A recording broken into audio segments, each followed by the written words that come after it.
Yang utama Bali dulu Pak. Hmm. Nah mungkin nanti setelah project pilot kita selesai ini kita akan untuk seluruh Indonesia gitu. Nah kalau dibilang laku tidak laku ya kami percaya Pak. Segala sesuatu pasti ada faktor keberuntungan gitu, ada faktor X gitu. Walaupun mereka tua, saya tetap hargai mereka gitu Pak. Jadi kalau kita menghargai tuh ya mereka akan respect sama kita Pak. Oh Bu Evi tuh karakter gini. Dan saya tuh kalau bekerja tuh serius tapi santai. Orang tuh punya ide tuh banyak Pak. Kita tuh teman-teman sutradara itu hebat-hebat Pak.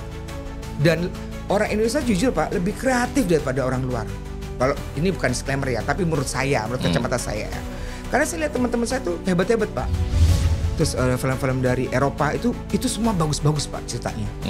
Gambar juga bagus-bagus. Jadi kelebihan dari Amerika adalah setiap Bapak perhatikan film-film Amerika pasti patriotik, pasti nasionalisme. Betul. Pasti ada bendera Amerika. Betul. Nah kenapa Indonesia nggak bikin seperti itu? Nah itu pertanyaan saya. Nah, pertanyaan saya, benar pertanyaan saya juga. Ya karena dananya Pak, investornya nih belum datang.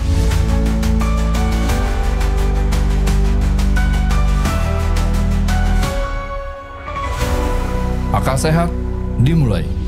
Bicara cerdas itu akal sehat. Berjuang tanpa batas, bergerak tanpa berhenti. Setiap siang pasti ada malam. Hari ini, pagi ini terbit kembali matahari dan menuju siang hari. Kalau sudah siang, sinar matahari penuh, rezeki penuh, harapan penuh, masa depan cerah. Bersama siapa? Bersama Ibu Evi Indriani. Saya panggil Evi aja apa Ibu ya? Evi aja Pak. Evi ya. Sepertinya saya lebih umur kok. Ya, saya lebih muda 17 tahun. Bu Evi dari Jakarta jauh-jauh? Iya Pak, dari Jakarta saya. Ke Bali ngapain Bu? Ada rencana ke depannya untuk membuat sebuah film. Membuat sebuah film. Di Bali untuk Bali. Di Bali untuk Bali. Iya. Bu Evi ini kan produser film ya? Iya. Produser film, apa namanya perusahaannya Bu? AJ Pictures. AJ Picture. Ya. Yang berlokasi di? Jakarta. Di Jakarta. Ya. Untuk Bali rencana membuat film apa Bu? Untuk Bali sih kami rencananya akan membuat film tentang kearifan lokal. Jadi bicara tentang kultur budaya. Terus kita juga di film ini juga berisi tentang pemberdayaan perempuan dan juga tentang bullying. Tentang ya kasus-kasus anak ya yang dibully itu juga kita angkat dalam film ini. Sudah tersusun rencana dan skenarionya? Saat ini sih persiapan sudah masuk ya Pak dalam timeline sudah, cuma untuk eksekusi aja tinggal tunggu ya kurang lebih 60% lah. Kita masih sudah 40% ongoing. Bisa cerita sedikit Bu? Ya. Kira-kira seperti apa itu? Filmnya ya. Jadi ini film durasi memang kita buat 100 menit dan genrenya tentang drama keluarga. Mengingat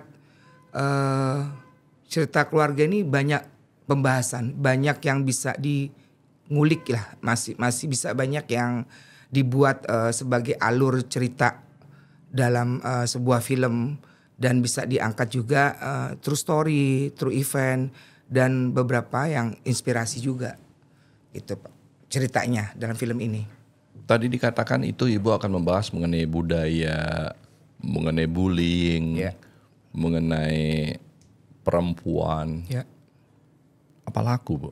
Karena di Indonesia ini kan terkenal buat film yang laku adalah film horor, film kenakalan remaja atau kehidupan remaja. Betul. Buat apa Bu? Buat film itu? Sebenarnya film ini tuh kami ada maksud dan tujuannya, ada pesan moral sebenarnya dalam film ini, yaitu kalau dibilang Indonesia laku nggak film drama horor, kembali lagi sih Pak kebutuhan gitu. Jadi film ini memang rencana kami juga akan tayangnya di seluruh Bali, yang utama Bali dulu Pak. Nah mungkin nanti setelah project pilot kita selesai ini kita akan untuk seluruh Indonesia gitu. Nah kalau dibilang laku tidak laku ya kami percaya Pak. Segala sesuatu pasti ada faktor keberuntungan gitu, ada faktor X gitu.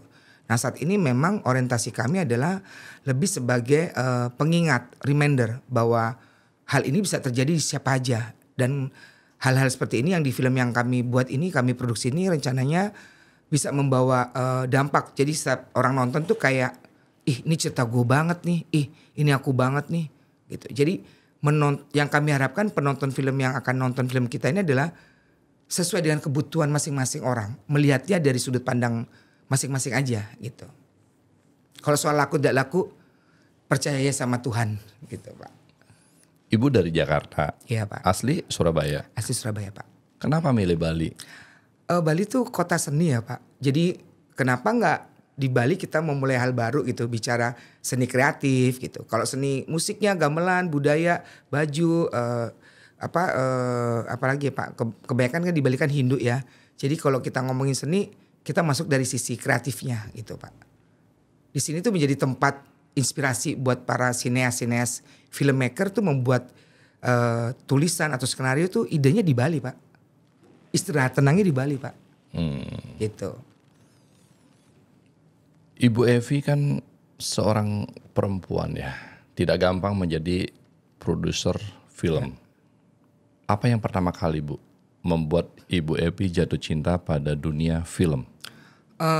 Kalau jatuh cinta tuh dari kecil saya juga suka nonton film ya. Dan film itu sebenarnya salah satu yang membuat kita jadi kayak ada passion gitu. Kayak film itu seru ya karena berbagai macam cerita kehidupan dari sedih, senang, jatuh, bangun.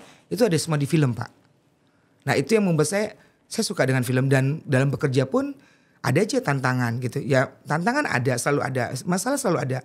Tapi kalau kita udah jatuh cinta, I love my job gitu. Jadi kayak capek tuh atau istilahnya maaf ya kayak misalnya uangnya kecil kami enjoy aja. Karena ya I love it, I love my job gitu Pak. Jadi suka aja dengan bidang film. Awalnya berarti Ibu suka nonton film? Iya awal nonton film. Awalnya suka nonton film, akhirnya buat film. Iya. Wow.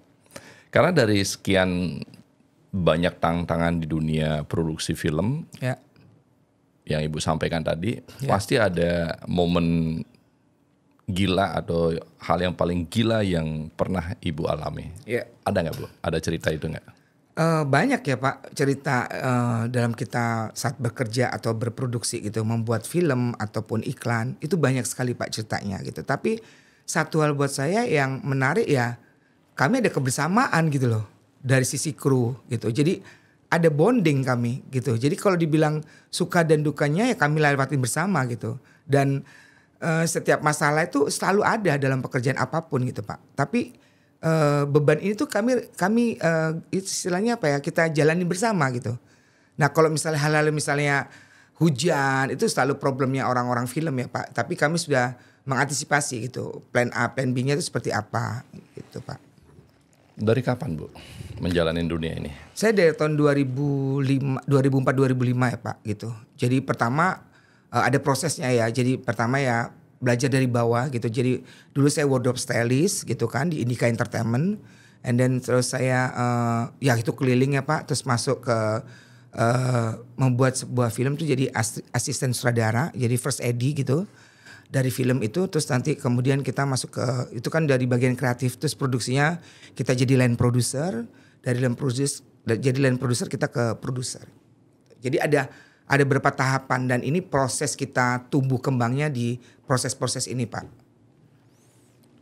Dari sekian produksi film yang Ibu sudah hasilkan, karya yang paling Ibu banggakan yang mana Bu? Saya pertama kali bikin film untuk di rumah produksi saya, EJ Pictures, itu saya membuat film independen dulu Pak. Jadi tujuan film independen ini memang kami tayangi di luar dan pertama kalinya kita membuat sebuah film ya dengan budget yang disesuaikan ya. Itu kami masuk ke dalam lift off Eropa UK gitu tahun 2022 gitu. Ya masa pandemi itu karena kami sedang terpuruk tapi kami tetap sebagai penggiat film ya udahlah kita harus do something, make something atau create something gitu. Biar kita nggak diem di tempat. Karena pada saat pandemi itu membuat kita semua terpacu untuk lebih kreatif, lebih gila lagi, lebih berani lagi. Nah, film pertama yang kami produksi adalah Kantil in Black Coffee. Kantil in Black Coffee itu bercerita tentang sebenarnya true story, Pak. Jadi ada satu tempat di Jawa itu perempuan yang pulang kerja, dia diperkosa, habis diperkosa dia dibunuh. Dan lokasi yang kami pakai itu lokasi bener real tempat dia jatuhnya. Jadi dari jembatan tuh dia dilempar di atas rel kereta api. Dan kami pakai lokasi itu sebenarnya tidak ada unsur kesengajaan, Pak, sebenarnya. Maksudnya kami cari dan memang tempatnya ini sesuai dengan kita punya referensi dan kita punya storyboard. Pas kita lihat ini sesuai nih ceritanya. Ternyata waktu syuting kami berjalan itu kami didatangin dengan RT RW setempat dan kayak ormas gitu ya Pak di lokasi kami, dan disampaikan bahwa lokasi yang kami pakai itu adalah lokasi bener-bener yang kisahnya yang tempat cewek kejadian tuh yang meninggal di situ, diperkosa dan dia dilempar pulang kerja dari situ. Nah, jadi ada unsur yang tidak sengaja sebenarnya yang saya tidak ekspektasi ke sana, ternyata wah tempat kami yang dipakai lokasi kami syuting adalah TKP yang sebenarnya gitu Pak. Nah itu yang membuat saya jadi bikin film pertama, ketemu hal yang benar-benar yang di luar dugaan kami semua gitu, tim kreatif dan saya sebagai produser ya sudahlah mungkin jalanin Tuhan seperti ini. Dan mereka juga para penduduk setempat tuh mereka senang ya karena wah ada ya gitu ya cerita dan benar-benar ada gitu. Kan kami membuat dulu Pak, baru kami survei lokasi, hunting lokasi dan dapat gitu kan. Pada saat kita reki lokasinya bener di situ, dan pas syuting berjalan baru kami tahu bahwa ini tempat kejadian. Kalau tahu saya nggak akan pakai, ngeri kan Pak. Gitu. Itu yang membuat saya jadi kayak wow gitu kan, amazing juga ya gitu. Nah semakin kenapa kami istilahnya telat 2022 kita membuat sebuah film gitu, dan kita masuknya ke film festival ya Pak dengan durasinya 10 menit Pak. 10 menit aja kami syutingnya 3 hari Pak. 10 menit 3 hari. 10 menit 3 hari Pak gitu. Bapak kebayangkan gimana kita harus compact semuanya gitu kan. Harus benar-benar harus semua dipadatkan dari sisi budgeting, pemain gitu. Terus lokasi kita yang ada beberapa lokasi gitu. Ya pertama kali dan ya Astungkara ya puji Tuhannya tuh menang. Bukan menang sih, masuk selection nomination gitu dari 300 film. Gitu untuk di UK di Eropa. Live off gitu Pak. Masih anak bawang lah kita gitu Pak. Tapi udah masuk nominasi, bahkan menang. Menang belum Pak? Selection nomination aja. Selection nomination. Ya, karena itu penghargaan terbesar kita tuh masuk nominasi itu udah Astungkara Pak, udah puji Tuhan. Gitu. Biasanya produser film yang memang untuk mencari rohnya, jiwanya, atau spiritnya, mendapatkan lokasi syuting yang memang kejadian sebenarnya itu kan yang memang diharapkan. Terus saya dengar beberapa cerita-cerita, saking orang film itu kan dia biasanya namanya penjiwaan. Ya. Saking penjiwaannya begitu dia jiwai sampai kesurupan Bu. Oh iya, ada sih. Pernah hal-hal seperti itu? Ada sih, dan itu nyata memang bahwa kita ini di sekitar kita ini ada gitu, roh-roh itu ada Pak gitu. Tapi karena kami tahu kami menghargain aja, menghargain dalam artian kita menghormatin lah gitu. Semua tempat itu pasti ada. Kita pun di mana aja berdiri pun duduk ini juga ada gitu. Saya tahu dan saya paham dan saya istilahnya percaya gitu Pak. Tapi kembali lagi selama kita tidak mengganggu izin, makanya setiap kami syuting kami ada yang namanya berdoa bersama dulu, istilahnya membuka.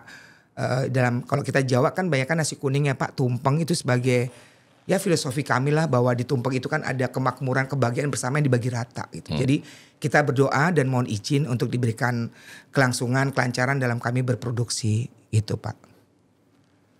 Wow, begitu bersemangatnya Ibu Evi kalau bicara tentang film. Ya kan taunya cuma film Pak. Kalau ditanya Bu, apa arti film bagi hidup seorang produser seperti Ibu Evi? Banyak hal ya, banyak sih. Film itu tuh bagi saya tuh kita bisa connecting people gitu. Jadi kayak mengutip tagline-nya Nokia ya. Nokia Connecting People jadi beriklan, tapi Nokia udah nggak ada ya. Udah nggak ada ya. Nah jadi bagi kita produser Pak, semua teman-teman saya yang produser tuh punya taste Pak. Punya saya sangat menghormati teman-teman saya yang ada di luar sana Pak ya, yang dalam artian mereka bekerja keras dengan konsep cerita yang ada, budgeting yang ada, ketemu kru yang baru, pemain yang baru, lokasi yang baru, beradaptasi dengan perizinan lokasi-lokasi. Jadi bagi kita produser tuh itu kayak tantangan ya Pak, tantangan yang tapi kami suka gitu. Kalau saya suruh jual misalnya ibu jual pecel aja, mungkin saya bukan passion jual gitu. Walaupun saya ya passionnya ya makan gitu, sukanya makan aja gitu. Tapi buat kami film tuh kayak itu kayak bukan mendarah daging sih Pak, kayak ada panggilan gitu Pak. Ada kayak hasrat gitu kayak oke deh kadang oke ini nggak ada duitnya, coba deh kita cari duitnya nih. Bila perlu kita ngutang sama tukang rental yang punya kamera gitu kan. Gitu. Itu terjadi Pak. Saya ngalamin itu gitu. Dan bagi saya nggak malu. Pasti saya bayar gitu. Karena apa? Kita harus diwujudkan karena momen-momennya ini Pak. Dengan jadwalnya pemain, dengan jadwalnya kru, dengan lokasi yang akan dipakai lagi atau perizinan-perizinan yang bisa dibuka gitu. Jadi buat kita produser, film itu adalah apa ya, panggilan jiwa ya kalau buat saya ya. Bukan masalah uangnya besar, uangnya kecil.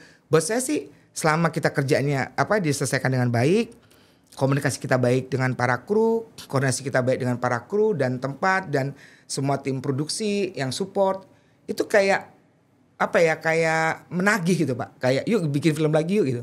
Bukan masalah menang atau kalah, yuk bikin lagi yuk. Nah itu Pak.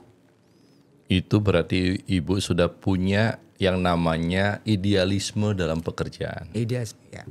Karena itu panggilan jiwa. Ya, sama betul. kayak penyanyi kalau dia tidak dapat panggung. Iya betul. Pusing juga ya. Betul Pak. Makanya saya gak jadi penyanyi Pak. Takut panggungnya terambruk. Nggak, bercanda. Tapi hebat penyanyi, saya hebat. Ya. Salut. Kalau film bagi saya adalah membawa yang namanya nilai-nilai kebangsaan bahkan kebanggaan di dunia. Seperti film-film Amerika, Bu. Ya. Selalu dia membanggakan negaranya dia. Ya, betul. Selalu menomorsatukan. Bahkan pahlawan-pahlawan superhero pun datangnya dari Amerika. Ya. Sehingga negara Amerika dikatakan sebagai negara terkuat di dunia. Ya, betul. Negara terhebat di dunia. Betul. Termewah di dunia. Terindah di dunia. Karena saya nontonnya dari film. Ya. Nah sekarang bagaimana Ibu melihat kondisi industri film Indonesia saat ini, kenapa tidak bisa seperti itu ya? Kembali lagi budget Pak. Budget itu orang tuh punya ide tuh banyak Pak. Kita tuh teman-teman sutradara itu hebat-hebat Pak. Dan orang Indonesia jujur Pak lebih kreatif daripada orang luar. Kalau ini bukan disclaimer ya, tapi menurut saya, menurut kacamata saya ya. Karena saya lihat teman-teman saya tuh hebat-hebat Pak. Ya dari partner kita ya sutradara ataupun produser-produser yang teman-teman saya juga yang ada di Jakarta atau Indonesia dan sekitarnya. Film itu kenapa Amerika tuh kok bisa hebat? Karena dia memang industri bisnisnya besar Pak. Saya belum lahir aja tuh saya udah nonton Donald Bebek atau apa tuh yang mungkin filmnya Disney gitu kan Pak. Jadi mereka sudah berkembang Pak, sudah berkembang dan bagusnya si Amerika ini dia benar-benar memfasilitasi dari sisi pemerintahnya pun yang industri film itu benar-benar dikembangkan Pak gitu. Jadi kita kan selalu kiblatnya kan Hollywood gitu. Padahal kita punya India yang film bisa satu hari dia bisa atau 1 tahun dia bisa menghasilkan 1 juta film kali India gitu. Jadi kalau dilihat itu memang apa ya Pak, dunia perfilman kiblatnya selalu Amerika. Tapi dengan adanya OTT sekarang, film-film OTT tempat-tempat platform sekarang OTT, Bapak kalau mau lihat dari OTT aplikasi itu banyak loh Pak film-film dari luar yang seperti Polandia, terus Jerman gitu Pak, terus film-film dari Eropa itu semua bagus-bagus Pak ceritanya, gambar juga bagus-bagus. Jadi kelebihan dari Amerika adalah setiap Bapak perhatikan film-film Amerika pasti patriotik, pasti nasionalisme. Betul. Pasti ada bendera Amerika. Betul. Nah kenapa Indonesia gak bikin seperti itu? Nah itu pertanyaan saya. Pertanyaan saya, benar pertanyaan saya juga. Ya karena dananya Pak, investornya nih belum datang. Kalau investornya datang, setiap saya bikin film Pak, saya pasti ada bendera Indonesia Pak. film saya ada bendera Indonesia. Jadi film saya yang Kantil Black Coffee, saya taruh bendera Indonesia, Pak.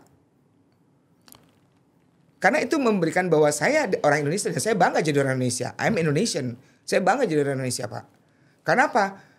Orang Indonesia tuh kreatif, Pak. Pinter-pinter. Orang dibandingkan di disclaimer lagi. Saya ngaku orang Indonesia tuh pinter-pinter, Pak. Kreatif, Pak. Dan ngulik. Tapi belum mampu bersaing di level internasional atas perfilman.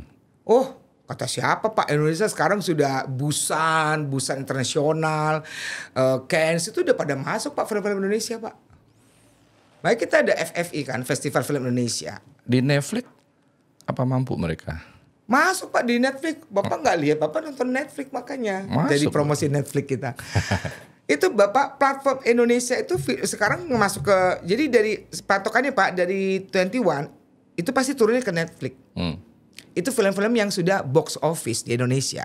Contoh kayak kita Jumbo, Dilan, yang lain-lainnya sekarang kayak Sore, sekarang masuk ke Netflix, Pak. Banyak, Pak, sekarang di Netflix.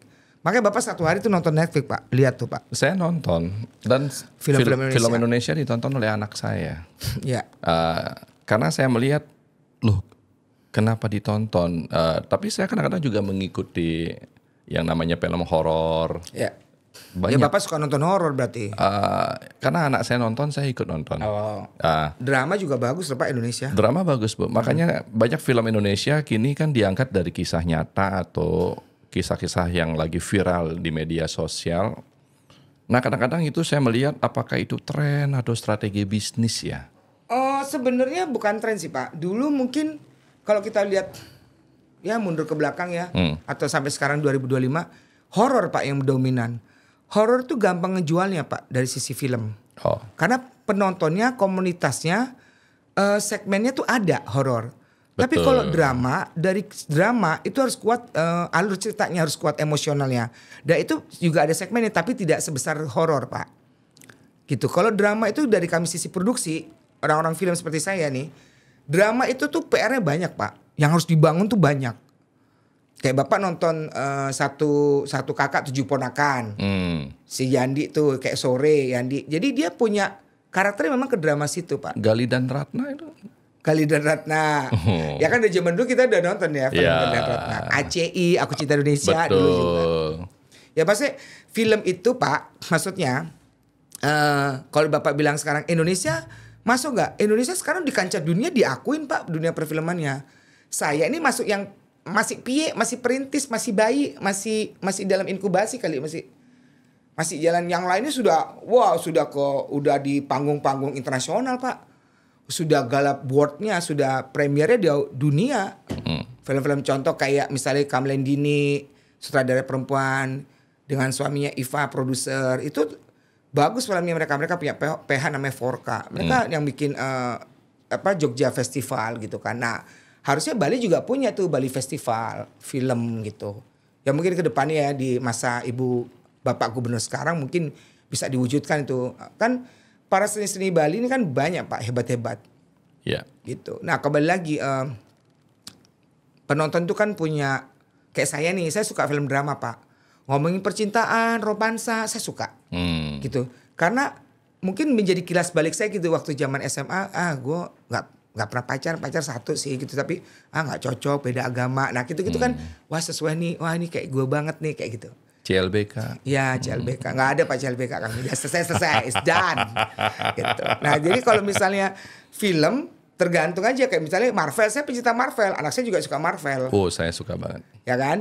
Jadi ya, karena saya suka nonton film. Saya suka semua nonton film, Pak. Tapi misalnya kayak justru horor hanya pas saya bekerja aja, Pak. Nyari makannya kerja di horor. Nyari film, duitnya di horor. Tapi buat saya pribadi, saya nggak pecinta horor, Pak. Kalau misalnya ngomongin drama, komedi, percintaan itu saya suka. Gitu, kayak filmnya, misalnya kayak contoh The Proposal, itu saya suka, gitu kan. Jadi kayak Sandra Bullock, gitu kan. Saya suka. The gitu. Proposal saya nonton. Nah, ini kan romantis ya, romansa. Maksudnya ini loh, Pak, orang tuh dibawanya juga ngalir gitu loh. Betul. Ya kan, ketemu orang kaya, terus dia yang karir aja. Nah itu kan, benar juga ya gitu. Pasti film tuh semua ada pesan moralnya, Pak. Semua film pasti ada pesan moralnya yang bisa kita ambil. Jadi hikmah buat kita sendiri. Gitu. Ya tadi menarik Ibu bahwa saya cari duitnya di horor. Ya. Tapi kesenangan saya drama, komedi. Ya.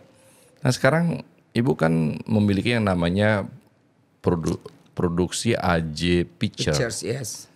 Menyeleksi cerita agar bisa menggugah emosi dan viral di masyarakat tuh.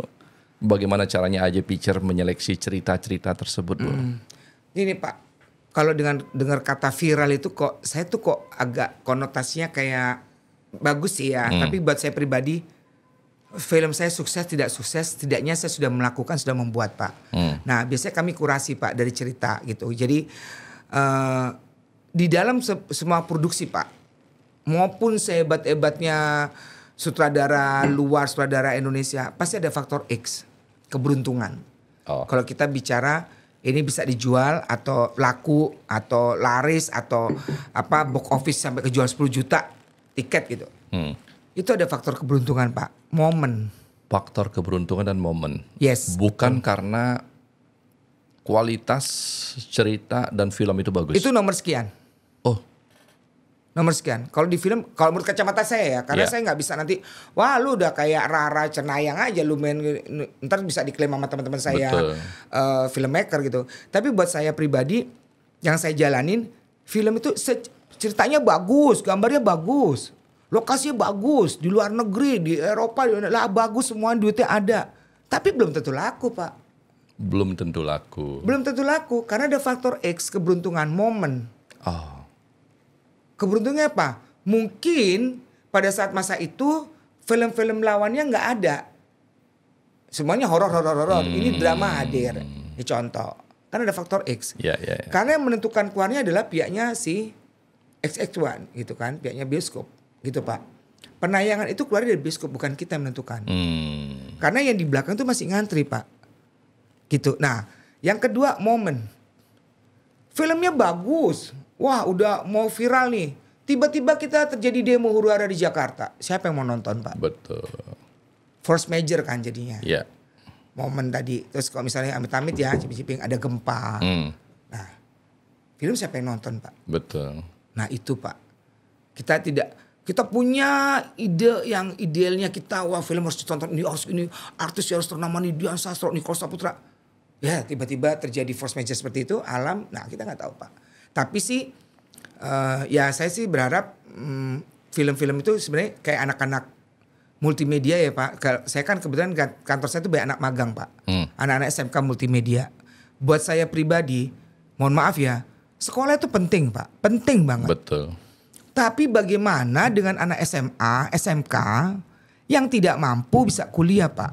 Otaknya gak mampu Pak, tapi dia pinter ngedit Pak.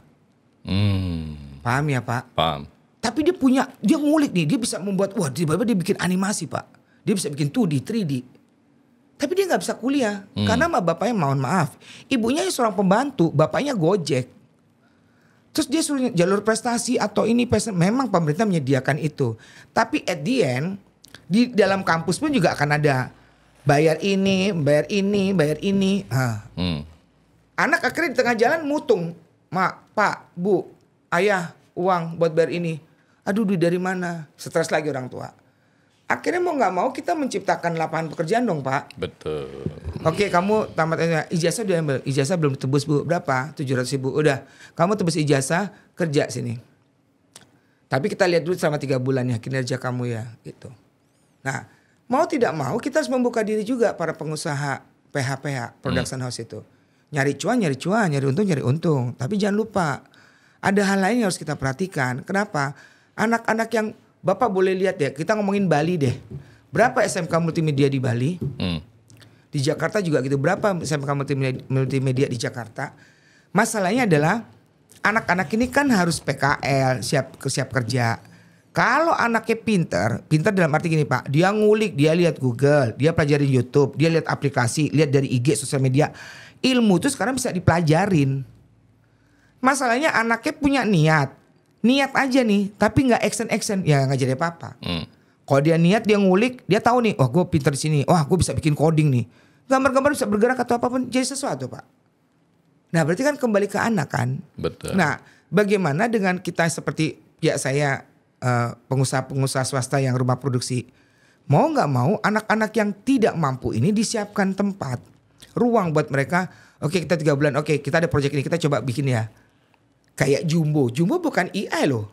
Animasi loh Pak. Dan dia pasti pekerjaan udah berapa tahun tuh. Karakter-karakter itu dibuat.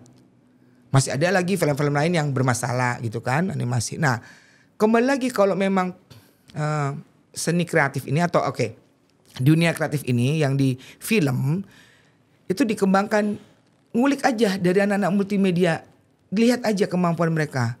Kalau memang anaknya udah nggak mampu, akademinya nggak mampu, terus dia misalnya nggak kuliah, ya sudah nasib dong Pak. Gitu. Tapi kan bagaimana kita ikut ambil bagian nih untuk program pemerintah. 1, mencerdaskan kehidupan anak bangsa. 2, mengurangi pengangguran. 3, anak-anak ini punya passion, diarahkan gitu. Jadi kalau misalnya ini nggak ada gerakan, ya hal kecil aja diperhatikan, nggak usah yang langsung jadi kayak merubah semuanya. Anak multimedia sini magang sini, enggak.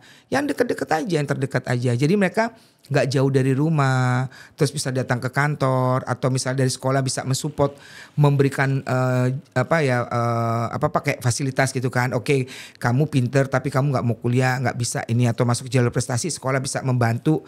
Tapi di tengah perjalanan ini kan nanti ada pembayaran yang tadi saya sampaikan itu bisa membuat anak jadi drop Pak. Karena saya ngalamin sendiri tuh anak-anak yang kami bantu, yang mereka masuk ke kampus negeri, 5 anak. Waktu berangkat ke sini kita bantu, kita cariin tiket mereka, terus kosnya juga kita bayar. Tapi di tengah perjalanan mereka berproses masuk ke semester 4 atau 5, bukan masalah bullying Pak. Ada pembayaran PKN bayar 1 juta, ini lagi 2 juta. Anak-anak udah pusing bayar kos-kosannya. Mungkin kita bisa bantu 3 bulan, tapi setelah 3 bulan kalian usaha sendiri ya. Itu di tengah perjalanan itu mereka down Pak. Akhirnya mereka nggak lanjutin kuliah lagi. Itu yang terjadi, yang kami bertemu dengan masalah itu, Pak Arta. Jadi maksud saya dunia kreatif itu kan, atau kita bicara dunia entertainment itu kan selalu dengan glamor. Wah kayaknya mabuk, kayaknya ini enggak juga Pak. Tergantung manusianya aja. Kalau lu memang mau disebut sebagai yang produser yang tukang mabuk, produser ini, ya silakan, itu karakternya masing-masing aja. Kalau saya tuh merasa ya kita ikut ambil bagian lah Pak. Ambil bagian buat ya besar sih gitu. Bukan masalah uangnya, tapi berikan mereka kesempatan buat mereka ini siap masuk ke dunia kerja walaupun mereka baru tamat SMK.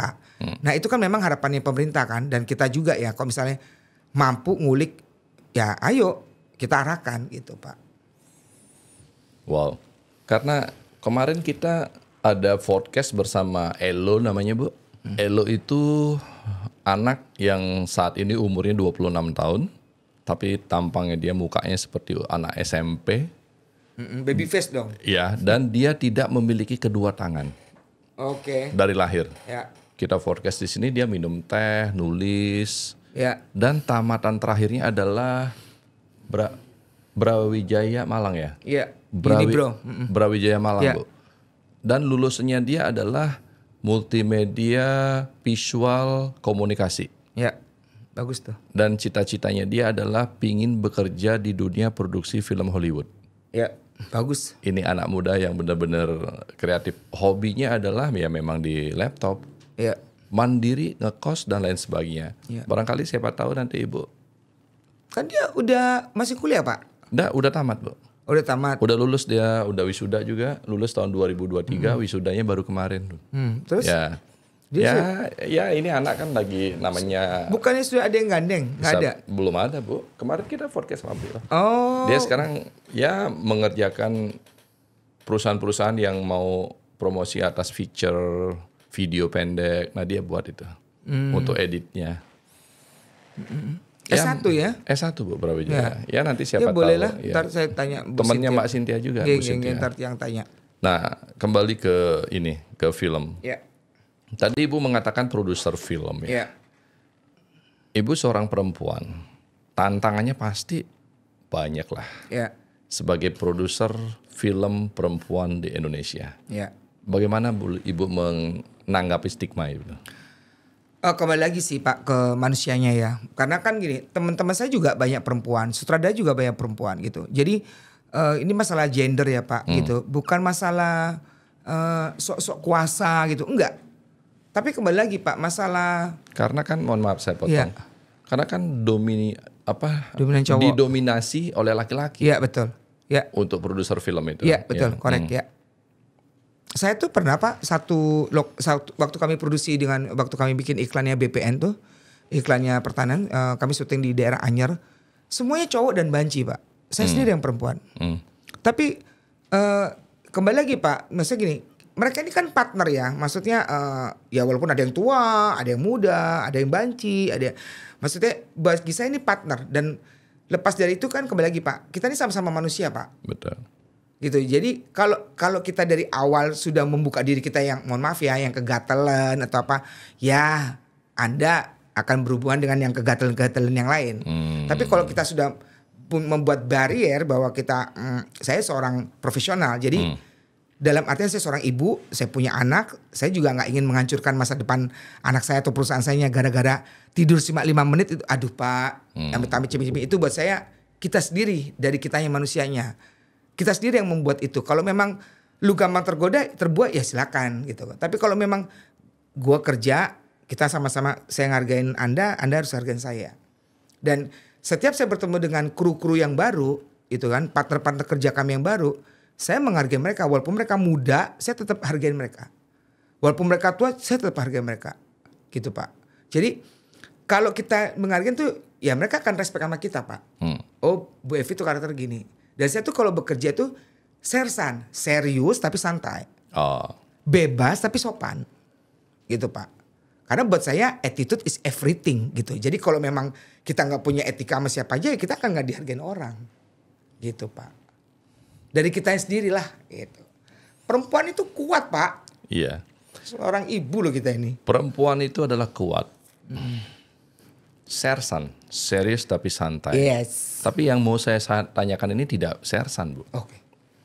Ini serius nih. Serius Pak. Karena integritas, idealisme di tengah tekanan bisnis film yang keras ini Bu. Tidak mudah Bu. Betul. Pasti terjadi naik turun. Betul. Dan untuk seorang perempuan tidak mudah juga itu. Betul Pak. Nah, bagaimana Ibu menghadapi begitu kerasnya dunia film ini? Kan pasti saya yakin Ibu masuk di dunia film tahun 2004 sampai 2004. Ya. Sekarang 2025. Iya betul Pak. Pasti lebih sering untung. Nah, apakah pernah? Karena saya dengar cerita-cerita orang juga jadi produser film, rugi sekian miliar gitu. Betul Pak. Nah, bagaimana Ibu menanggapi itu? Kembali lagi Pak ya, ujung-ujungnya memang UUD, ujung-ujungnya duit gitu. Kalau memang Bapak terima uangnya besar, bertemu dengan investor uangnya besar, tanggung jawab dan beban Bapak, risiko Bapak itu besar juga. Itu kan Pak. Tapi kalau kita bermain yang aman, safety dalam artian gak usah muluk-muluk, kita coba dulu. Nanti kalau misalnya kita tinggal nambah lagi dan kita kembangkan lagi next projectnya. Jadi masih project-project pertama, satu kan kayak investor atau siapapun yang akan bekerja sama dengan kita lewat eksekutif produser kita gitu Pak. Itu kan kita ada namanya trusting building ya Pak. Kita membangun kepercayaan kan Pak. Nah kalau sampai bocor sampai miliar-miliaran itu berarti ada yang salah di strateginya Pak. Nah strategi itu kan bukan masalah ngomongin orang produksi. Saya orang produksi Pak. Saya orang dari konsep kreatif kita produksi. Tapi sampai produksi itu sampai mana batasannya? Sampai film itu tayang. Nah setelah film tayang, sebelum film tayang itu ada namanya promosi, ada distribusi di film itu Pak. Nah bagian-bagian part of ini tuh semua saling menunjang Pak. Bagaimana kita bisa meminimasi biar risiko kita nggak boncos. Biar kita nggak spend money uang banyak tapi yang impactnya yang kita inginkan tuh nggak dapat gitu. Nah kalau dibilang film rugi, ya berarti ada yang salah. Kembali lagi tadi faktor X dan momentumnya. Gitu Pak. Film rugi pasti tidak laku ya. Sebenarnya gini Pak, film tuh jujur, film tuh masih bisa dijual lagi. Film tuh nggak bisa basi Pak. Bapak bayangin di bioskop ditonton nih seluruh Indonesia, ya kan Pak, serentak. Setelah film selesai, kalau film itu bagus, kita pasti akan dihubungin orang OTT. hey AJ Pictures, gue dari OTT ini nih, Netflix nih, ingin kerjasama nih buat film lu nih bisa tayang ke kita ya, kita kontrak 2 tahun. Ya itu kan ada pembicaraan selanjutnya kan Pak, distribusinya. Nah setelah dari OTT kan bisa ke VOD. Betul. Atau aplikasi. Betul.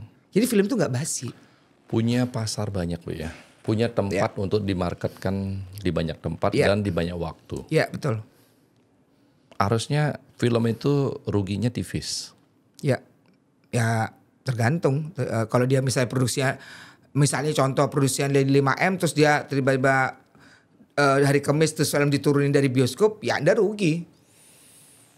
Nah sekarang kan dengan kemajuan teknologi ini harusnya produksi film lebih lebih bisa diminimize dengan kemajuan teknologi ini.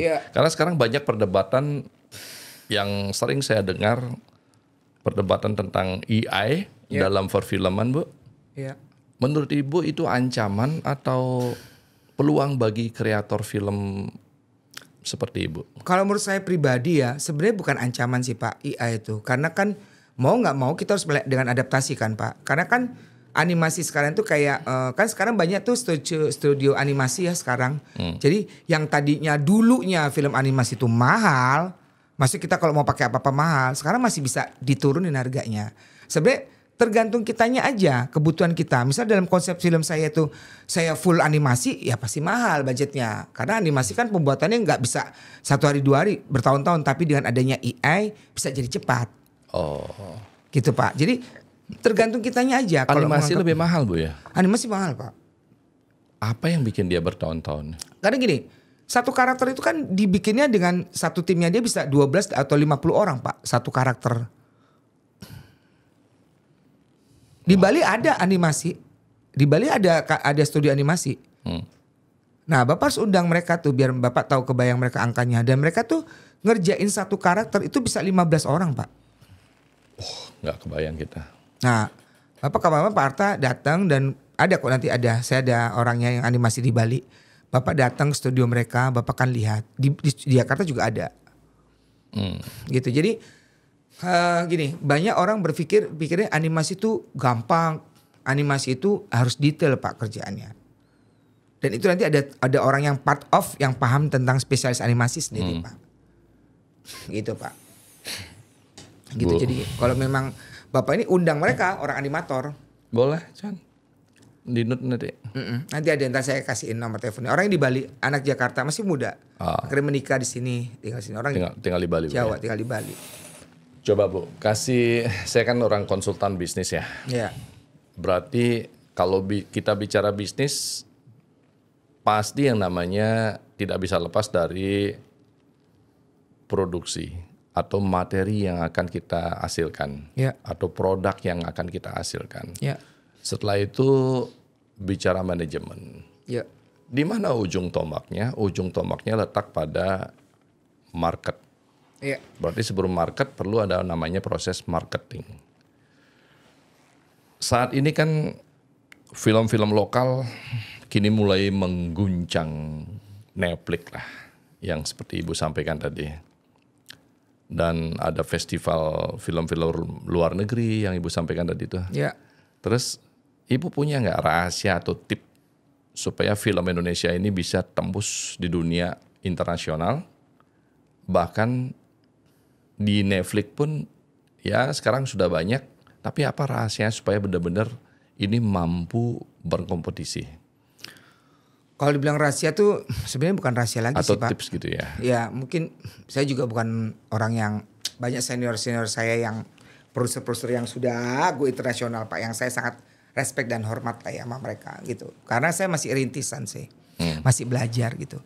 Sebenarnya kalau dibilang rahasia atau tips atau trik itu, kalau dari kacamata saya nih Pak, nggak ada sih Pak. Sebenarnya orang-orang kayak kami ini film itu sebenarnya kunci satu sih.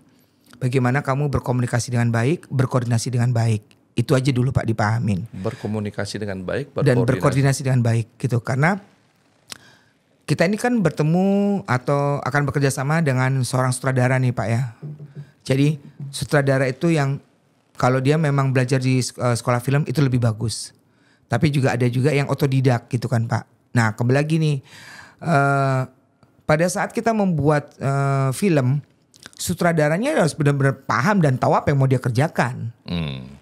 Gitu. Nah, masalah nanti film itu akan go kancah internasional, kita harus gandeng si distributor yang benar, orang publikasi yang benar, karena dia pintu utama untuk membuka kerjasama dengan internasional gitu. Gitu, karena itu ada komunitasnya Pak. Itu ada semacam seperti asosiasi lah ya, atau tim untuk distributor yang memang dia sudah sering bekerja sama dengan Eropa, Amerika, Asia Tenggara gitu. Kayak misalnya kita Korea Selatan kan sekarang lagi booming nih Pak. Gitu kan. Jadi kayak film Busan tuh bagus, kayak Bapak nonton Parasit gitu ya. Atau filmnya kayak Ex Huma itu kan tayangnya nggak di bioskop Pak, bukan di 21. Dia tayangnya di CGV. Tapi film itu bagus Pak, memang nge-booming gitu. Dan dia cuma ada kalau nggak salah di HBO atau Disney ya, saya lupa deh. HBO atau Cat's Play ya, saya lupa, kayak Cat's Play deh. Itu Ex Huma itu film tentang seorang dukun ya Pak, yang memang dia punya mungkin indera keenam ya, dan timnya untuk memindahkan jenazah gitu. Film seperti itu tuh laku Pak. Setannya ada gitu, horornya ada gitu.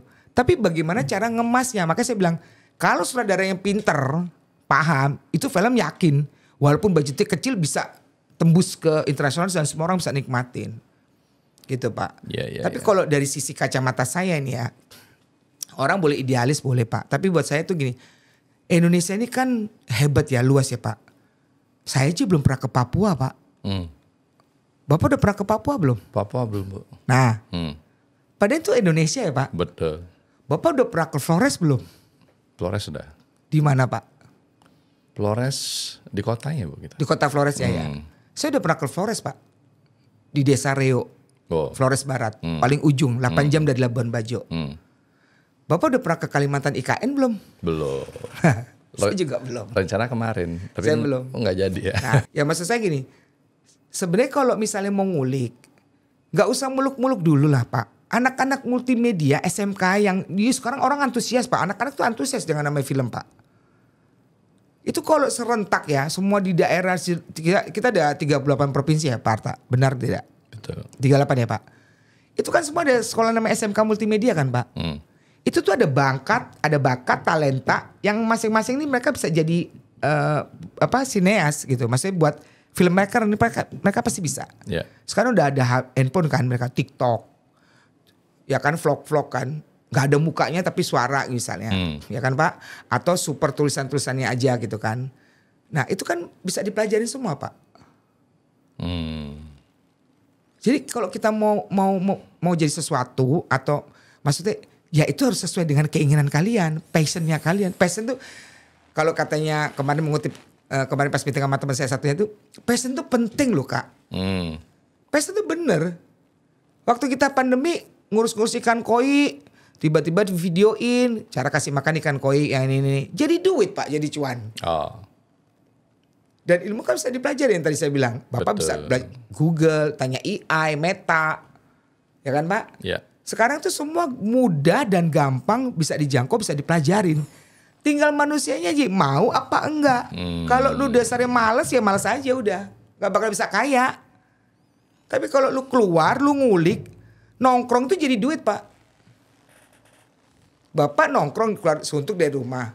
Nongkrong aja mau di mana tempat bubur kacang hijau lah. Dari nongkrong ngobrol ketemu orang Gojek lagi berteduh makan bubur kacang hijau bareng Pak Arta. Bapak ngobrol loh, Bapak jadi podcast. Gak perlu diundang-undang, gak perlu ini. Jadi cuan Pak. Dinut Chan. Maksud saya itu produser loh yang bicara. Ya maksudnya segala sesuatu memang mungkin Chandra tipe karakternya pendiam ya Pak. Susah gitu kan. Jadi dia memang orangnya fokus sama satu titik gitu kan. Nah maksud saya duit itu datangnya dari mana? Kalau kita ngulik itu pasti duit datang. Contoh Chandra dia bisa ketak-ketik itu mindah-mindahin ini ngerekam ini. Oke Chandra bisa jadi duit Pak. Tiba-tiba ada orang Zoom meeting atau orang kantor atau atau orang gereja atau orang di Banjar, Chan saya mau ngeliput nih, mau tari-tari ini nih, liput, dia akan bantu. Jadi duit Pak. Dia dapat duit. Udah Bu, udah banyak dapat duit. Nah, jajan. Dikontrak. Gak maksud saya, kalau kita ngulik Pak, fokus aja mas satu titik nih. Fokus aja, saya nggak bisa jadi pengacara kayak Bapak karena saya nggak ada ke situ. Tidak ada hasrat passion untuk jadi pengacara. Gitu Pak. Bapak juga mungkin, aduh kayak kerjaan di perusahaan tuh capek banget ya Vi. Kayaknya duitnya kecil lagi, capek banget. Dan saya suka gitu Pak. Jadi saya nggak bisa jadi pengacara kayak Bapak. Ada passion Ibu di situ. Nah passion jadi kayak, ya tadi panggilan hati. Kalau bilang I love my job ya karena kita suka gitu Pak. Kadang nggak ada duit, gimana nih caranya jadi karya, jadi film ya. Oke, kita bikin festival ya. Oke. Nah kayak gitu Pak. Jadi tergantung manusia aja. Kalau kita mau ngulik ya kita berusaha ya jadi duit. Kalau cuma diem aja nunggu duit jatuh, nggak ada ceritanya Pak. Betul. Harus keluar, connect sama ketemu manusia-manusia yang lain, ngobrol. Gue lagi sibuk apa? Gue lagi sibuk ngurusin sampah nih. Sampah, ada duitnya, ada sampah duitnya. Kan gitu Pak. Betul. Saya berteman dengan tukang lapak. Setuju Bu, setuju. Kalau males ya males aja, udah gak jadi apa-apa. Diam aja sampai 50 tahun lagi ketemu lu begitu aja udah. Kalau gak keluar. Jadi poinnya kalau mau, Gak ada tips, gak ada trik, gak ada rahasia. Kalau mau film Indonesia atau film lokal diterima di kancah internasional, ya bergaul dengan orang-orang yang memang filmnya sudah masuk ke kancah internasional. Ya, bergaul bertanya, di situ. benar. Ya, benar. Siapa diri kita dan mau menjadi siapa, ya bergaul. Kalau kita bergaul dengan orang sukses, ya apapun bisa terjadi di situ kesuksesan itu, Bu ya. Betul. Bergaul. Betul, bergaul lah, keluar, bergaul. Kalau punya IG, jangan nonton yang porno-porno. Di IG tuh ada namanya Riri Reza yang bikin Ada Apa Dengan Cinta. Ada Mira Lesmana, ada Mirles. DM aja nanya, Mas saya mau belajar bikin film. Pasti dibales kok, pasti direspon. Karena mereka beliau-beliau ini orang-orang sibuk. Gitu kan. Dan misalnya minta waktunya, atau DM nih Mbak Mira, saya dengan Chandra, saya mau belajar tentang ini, Mbak Mira gimana? Mereka akan memberikan waktu untuk magang. Kalau mau magang di Jakarta, mereka akan open kok. Karena pada dasarnya orang-orang film itu orang-orang yang terbuka Pak. Karena kan kami harus beradaptasi dengan hal baru. Betul. Gitu Pak. Betul. Ya kan, jadi kayak misalnya isu-isu yang terjadi kita bisa angkat jadi cerita. Bu, saya mau Pak tanya pertanyaan penting. Tapi sebelum ada di situ, saya ingin bertanya begini. Iya Pak. Kenapa ya masih sedikit film Indonesia yang benar-benar mendobrak pikiran masyarakat? Ya. Itu pertanyaan pertama. Mendobrak pikiran masyarakat ya? Ya, masih sedikit. Kenapa saya bertanya demikian, Bu? Karena saya perhatikan banyak negara atau anggaplah kita bicara tentang Bali. Ya. Bali ini kan problemnya yang paling fatal saat ini Bu ya. Ya. Ada sampah dan ada kemacetan. Ya betul. Nah kalau di Jepang mendidik masyarakat ini dengan film-film kartun. Iya animasi. Atas apa? Anime. Atas anak-anak itu dididik menjadi disiplin. Ya. Anak-anak itu dididik untuk membuang sampah di tempat sampah yang benar. Ya. Siapa yang mendidik mereka? Ya. Film. Ya. Nah, kenapa? Ya bisa jadi kenapa di Bali lah khususnya yang saya tahu tidak mencoba untuk mendidik masyarakat dari yang namanya film yang di situ ada superhero atas kebersihan lingkungan, atas kemacetan yang menyentuh pikiran dan jiwa daripada masyarakat tersebut, Bu. Betul. Ada nggak seperti itu, Bu? Ada sih Pak.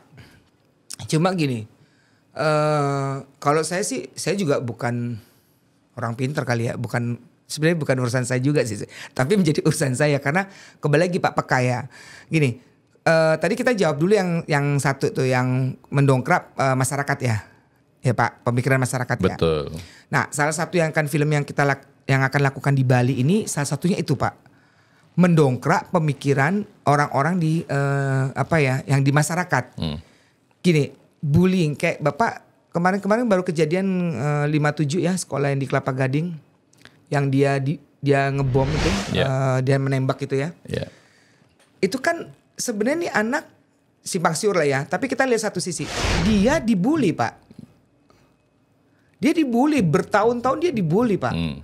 Ngomong sama sekolah, ya kamu, saya nggak tahu ya pihak sekolah ya, mungkin ya udah kamu hadapin atau apa. Saya yakin pihak sekolah tuh kurang intensif, kurang perhatiannya kurang besar ke nih anak.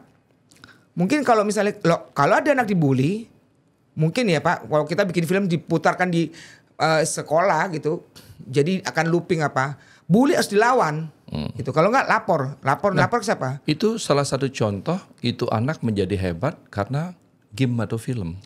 Ya, karena kan dia buat ngerakit yang molotov bomnya itu ya, sama dia punya soft gunnya itu apa? Itu taunya dia dari game dan film, Bu. Betul. Nah, itu kan mendidik masyarakat untuk menjadi sesuatu yang tidak dia tahu. Betul, jadi tahu. Ya betul. Tapi kembali lagi Pak, dampaknya kan, maksudnya gini, kalau memang ini kembali lagi sih Pak Arta, mendongkrak pemikiran masyarakat tuh kan masyarakat sekarang tuh lagi fokus nyari ekonomi Pak. Buru-buru nonton film, gue nyari duit nih buat kita beras nih makan nih gitu kan Pak. Kata kasarnya loh pemikiran masyarakat.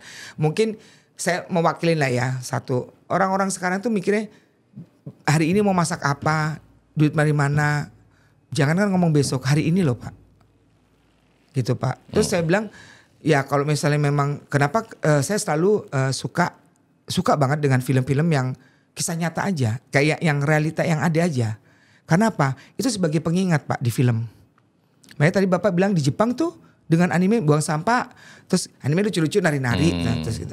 Karena di Jepang punya budaya. Nah kalau di Indonesia anak buang sampah tegor diviralin maknya datang langsung. Apa lu anak gue lu ini itu kan. Tapi kalau kembali lagi karakternya anaknya dibentuk dari mana Pak? Keluarga dulu Pak. Kalau keluarga lu anak bagian dari keluarga. Pak, Bapak, Bu mau beli sepatu. Tunggu ya Bapak biar cari duit dulu ya nak. Iya Pak gitu. Kalau anak sekarang Pak mau Ibu ya udah pesen Tokopedia. Berapa? Serba instan. Jadi anak terbiasa cepat dan gak ada kata kayak nunggu Bapak biar nyari duit. Walaupun kita ada uang tapi kita harus memberitahu dia bahwa nanti dulu ya. Sabar.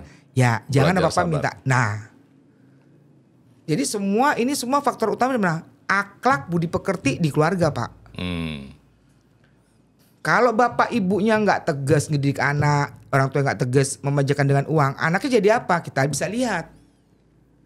Tapi kalau anaknya diajarin sebelum makan berdoa, habis bangun tidur kamu kalau bisa pakaian ditaruh di tempat ini.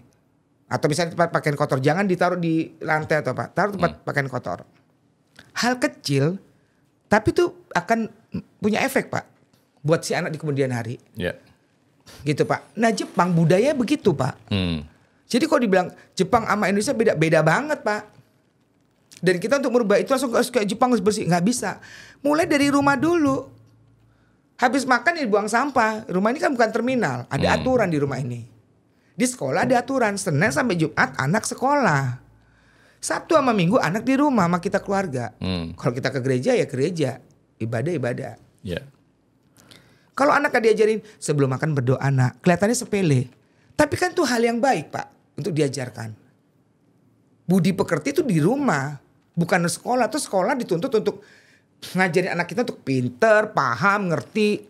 Tata krama, etika di rumah. Semua di rumah Pak.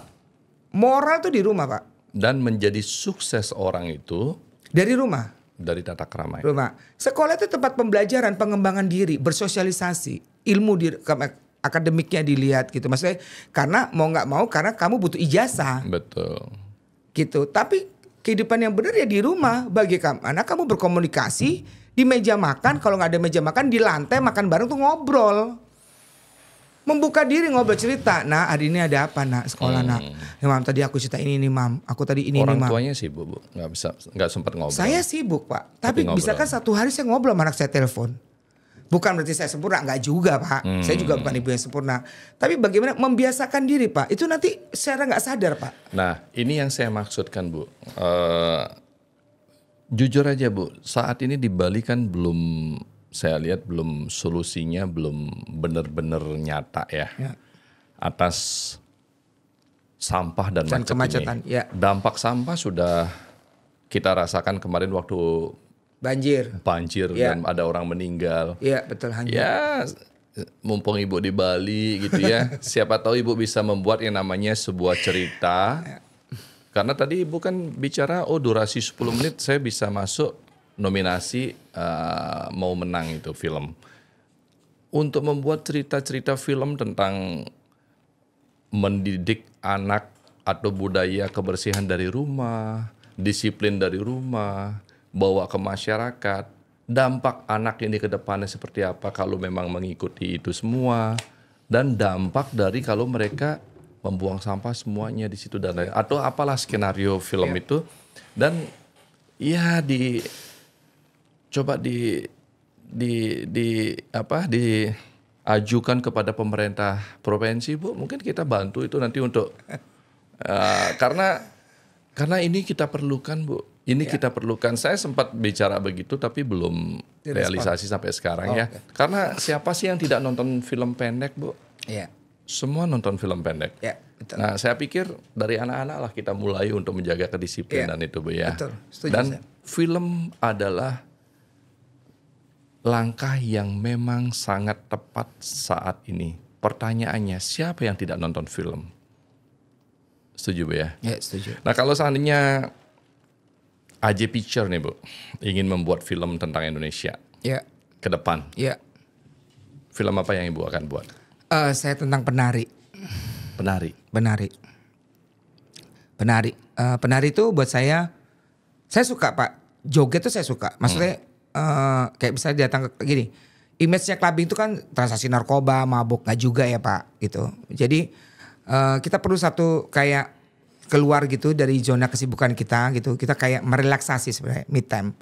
Dan orang dalam tanda kutip ya, maksudnya ke clubbing itu, disco gitu, transaksi narkoba, terus mbak cowok, enggak, tergantung manusia lagi gitu, Pak. Kalau kita minum, ngobrol sama teman-teman kita cewek gitu, itu relaksasi, Pak. Ya. Karena buat kita perempuan kan kita untuk merestart lagi kan. Betul. Karena habis itu masuk ke ya hari-hari bangun tidur ngurusin anak gitu ya, Pak. Anak-anak saya suka nggak bawa bekal karena memang sudah bosan bekal melulu gitu kan. Biar laris tuh kantin gitu kan. Tapi buat saya pribadi adalah pada saat saya bekerja, anak suami saya harus tahu gitu bahwa saya bekerja gitu. Jadi kalau konteksnya kita kerja beda dengan liburan ya, Pak. Nah, buat saya kenapa saya seorang produser tertarik gitu ke ke depannya mau buat film tentang penari. Karena penari semua di Indonesia, Pak Arta bisa lihat deh. Semua punya budaya, Pak, yang namanya menari. Orang menikah menari, ada tariannya. Betul. Orang datang tamu-tamu ada menari. Maaf.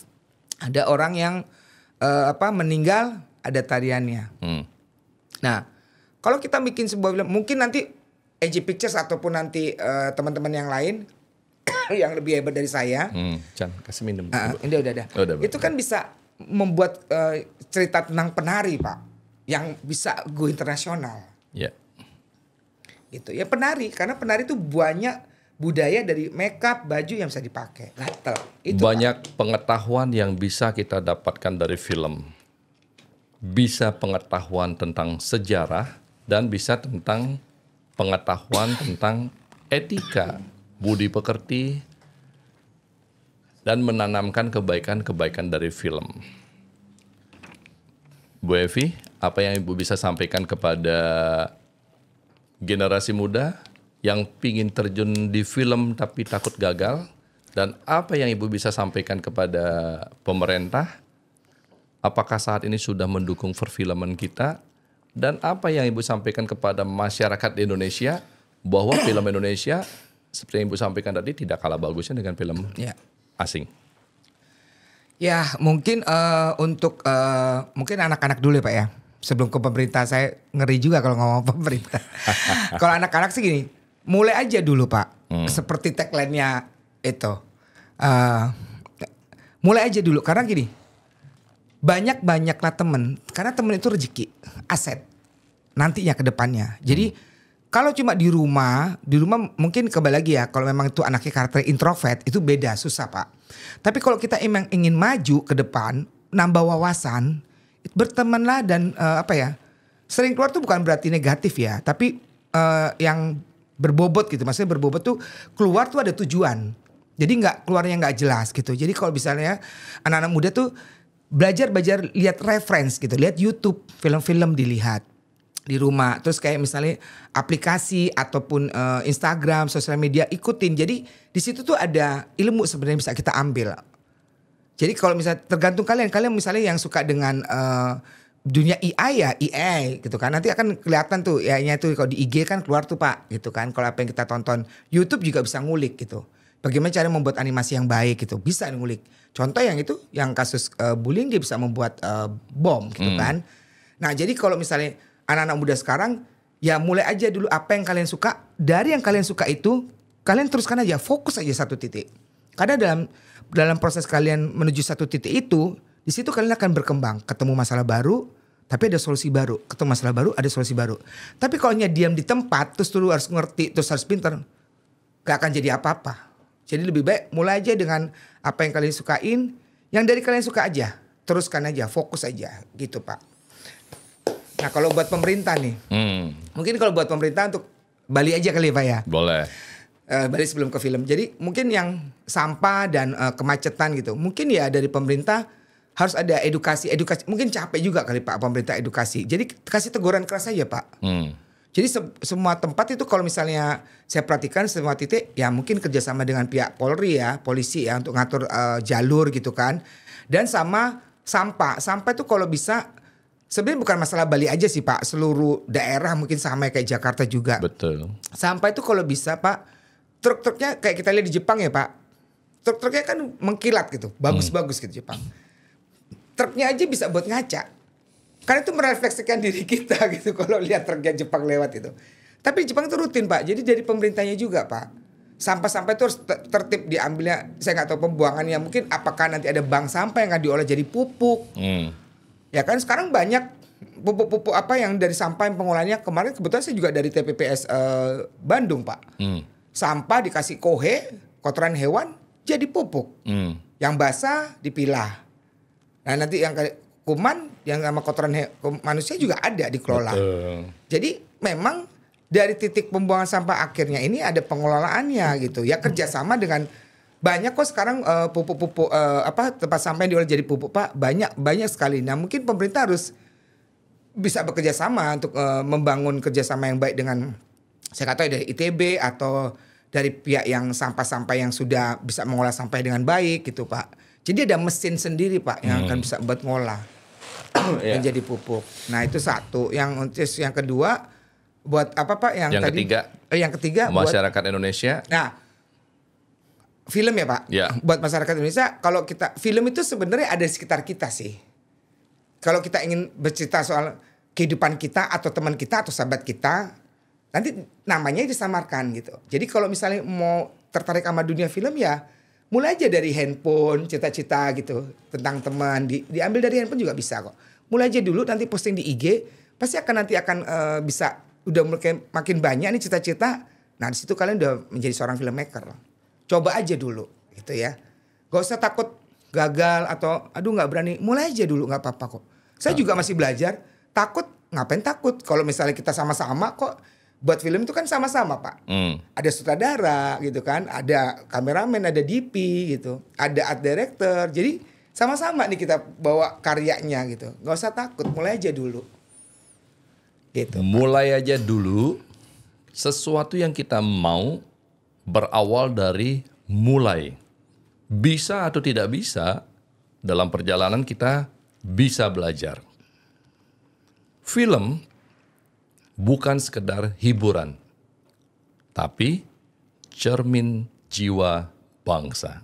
Semoga bermanfaat, salam sehat, berbahagia. Bu Evi, terima kasih banyak. Terima kasih Pak Arta.